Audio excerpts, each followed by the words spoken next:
നമസ്കാരം. 40 നാളുകൾ ആകാശത്തു നിന്ന് അഗ്നിവർഷം പോലെ പെയ്തിറങ്ങിയ മിസൈലുകൾ, തകർന്ന് തരിപ്പണമായ നഗരവീഥികൾ, മരണത്തിന്റെ നിഴലിലായിരുന്ന ഒരു ജനത ഒടുവിൽ ദീർഘനിശ്വാസമെടുക്കുകയാണ്.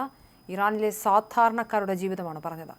പാകിസ്ഥാന്റെയും ചൈനയുടെയും നയതന്ത്ര ഇടപെടലുകൾക്കൊടുവിൽ അമേരിക്കയുമായി 2 ആഴ്ചത്തെ വെടിനിർത്തലിന് ഇറാൻ ധാരണയായതോടെ പശ്ചിമേഷ്യയിൽ യുദ്ധഭീതിക്ക് താൽക്കാലികമായ ഒരു ശമനം ഉണ്ടായിട്ടുണ്ട്. എന്നാൽ യുദ്ധം അവസാനിച്ചാലും ഇറാൻ എന്ന രാജ്യത്തിന് മുന്നിലുള്ളത് അതികഠിനമായ അതിജീവനത്തിൻ്റെയും പുനർനിർമ്മാണത്തിൻ്റെയും നാളുകളാണ്.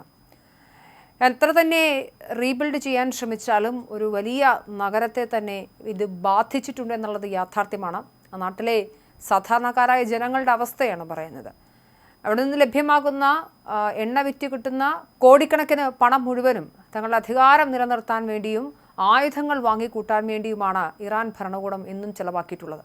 സാധാരണക്കാർ ജോലിയില്ലാതെ, ഭക്ഷണമില്ലാതെ, പണപ്പെരുപ്പം മൂലം തെരുവിലിറങ്ങി സമരം ചെയ്യുമ്പോൾ അവരെ കൊന്നുകൊണ്ടാണ് ആ നാട് അവരോട് പ്രതികരിച്ചിട്ടുള്ളത്. ആ സാധാരണക്കാരായ നാട്ടുകാരുടെ മുന്നിൽ ഇടുത്തി പോലെയാണ് യുദ്ധം വന്നത്. ഇതിൻ്റെയും കെടുതികൾ അനുഭവിക്കുന്നത് ഇറാനിലെ സാധാരണക്കാരായ ജനങ്ങളാണ്. 40 ദിവസത്തെ ആധുനിക യുദ്ധമുറകൾ ഇറാന്റെ സമ്പദ് വ്യവസ്ഥയും അടിസ്ഥാന സൗകര്യങ്ങളെയും പതിറ്റാണ്ടുകൾ പിന്നോട്ടടിച്ചിട്ടുണ്ട്. 3000-ലധികം മനുഷ്യജീവനുകൾ പൊലിഞ്ഞുവെന്നാണ് പ്രാഥമിക കണക്കുകൾ. ടെഹ്റാൻ ഉൾപ്പെടെയുള്ള നഗരങ്ങളിൽ വൈദ്യുത നിലയങ്ങളും എണ്ണ ശുദ്ധീകരണശാലകളും ലക്ഷ്യമിട്ടുള്ള ആക്രമണങ്ങൾ രാജ്യത്തെ ഇരുട്ടിലാഴ്ത്തിയിരുന്നു. ജനജീവിതം ദുസ്സഹമായതോടെ സാധാരണക്കാരായ ഇറാനികൾക്ക് ഈ വെടിനിർത്തൽ കേവലം ഒരു രാഷ്ട്രീയ തീരുമാനമല്ല, മറിച്ച് ശ്വാസം വീണ്ടെടുക്കാനുള്ള അവസാനത്തെ പിടിവള്ളിയാണ്.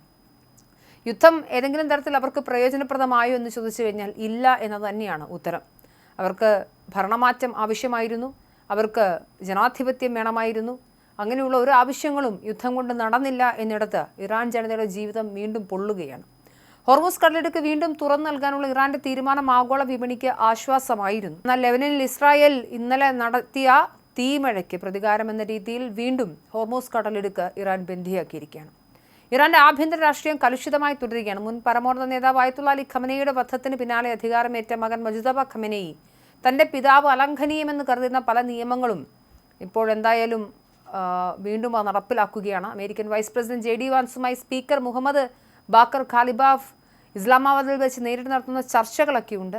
ഒരു അമേരിക്ക എന്ന് പറയുന്ന രാഷ്ട്രത്തോട് ചർച്ചകൾക്ക് വരിക എന്നുള്ളത് ഒരു മാറ്റത്തിൻ്റെ സൂചനയാണെങ്കിലും അടിസ്ഥാനപരമായി അവരുടെ കാട്ടാള ഭരണ രീതിയിൽ നിന്നും അവർ മാറുന്നില്ല എന്നതാണ് യാഥാർത്ഥ്യം. എന്നാൽ ഈ സമാധാന നീക്കങ്ങളെ വിൽപ്പന എന്ന് വിശേഷിപ്പിച്ചാണ് ഇറാനിലെ തീവ്ര യാഥാസ്ഥിതികരായ ഹാർഡ് ലൈനർമാർ രംഗത്തെത്തിയിരിക്കുന്നത്. ഹോർമൂസ് കടലിടുക്ക് കടഞ്ഞു തന്നെ കിടക്കുമെന്ന് പ്രഖ്യാപിക്കുന്ന കൂറ്റൻ ബാനറുകൾ നഗരമധ്യത്തിൽ ഉയർത്തിയതിന് പിന്നാലെ വന്ന വെടിനിർത്തൽ പ്രഖ്യാപനം കനത്ത പ്രഹരമായി ഇവർക്ക് മാറി. റവല്യൂഷണറി ഗാർഡ്സിന്റെ ഭാഗമായ ബസീജ് സേനാംഗങ്ങൾ ടെഹ്റാനിലെ വിദേശകാര്യ മന്ത്രാലയത്തിന് മുന്നിൽ നടത്തിയ പ്രതിഷേധങ്ങൾ എന്തായാലും ഭരണകൂടത്തിന് ഇപ്പോൾ വലിയ തലവേദനയായിട്ടുണ്ട്. കൈഹാൻ പത്രം വിശേഷിപ്പിച്ചതുപോലെ ഇത് ശത്രുവിന് തടിച്ചുകൂടാൻ നൽകുന്ന അവസരമാണെന്നും അവർ വിശ്വസിക്കുന്നു. എന്തായാലും ഇറാന് മുന്നിൽ വെല്ലുവിളികൾ നിരവധിയാണ്. ഒന്ന് തകർന്നടിഞ്ഞ വ്യവസായങ്ങളാണ്.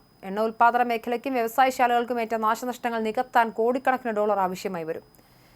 യുദ്ധത്തിന് മുൻപ് തന്നെ ആ നാട്ടിലെ ജനങ്ങൾ പട്ടിണിയും പരിവട്ടവുമായി ആയിരുന്നു. യുദ്ധം കാരണം അവശ്യ സാധനങ്ങളുടെ വില കുതിച്ചുയർന്നതും സാധാരണക്കാർക്ക് മരുന്നും ഭക്ഷണവും ലഭ്യമല്ലാതായതുമൊക്കെ ഇതിൻ്റെ പ്രതിസന്ധിയായി തന്നെ തുടരുകയാണ്. യുദ്ധം അവസാനിപ്പിക്കാൻ ആഗ്രഹിക്കുന്ന മിതവാദികളും യുദ്ധത്തിലൂടെ ഭരണമാറ്റം സ്വപ്നം കാണുന്ന ഒരു വിഭാഗവും യുദ്ധം തുടരണമെന്ന് പറയുന്ന ഒരു വലിയ വിഭാഗവും മുജ്തബ ഖമനയി എന്ന ഭരണകൂടത്തെ പിന്തുണയ്ക്കുന്ന ആളുകളുമായി വലിയ രീതിയിലുള്ള ചേരിതിരിവ് രാജ്യത്തെ ആഭ്യന്തര കലഹത്തിലേക്ക് നയിക്കാനുള്ള സാധ്യതയുമുണ്ട്. എന്തായാലും ഡൊണാൾഡ് ട്രംപിന്റെ കടുത്ത മുന്നറിയിപ്പുകൾക്ക് മുന്നിൽ താൽക്കാലികമായി ഇറാൻ തലകുനിച്ചിട്ടുണ്ട്. ഇതൊരു വിജയമാണെന്ന് വരുത്തി തീർക്കാൻ എന്തായാലും ഇറാനും അമേരിക്കയും ശ്രമിക്കുന്നുണ്ട്. സാധാരണക്കാരുടെ ജീവിതമാണ് ഏറ്റവും അധികം പ്രതിസന്ധിയിലാവുന്നത്.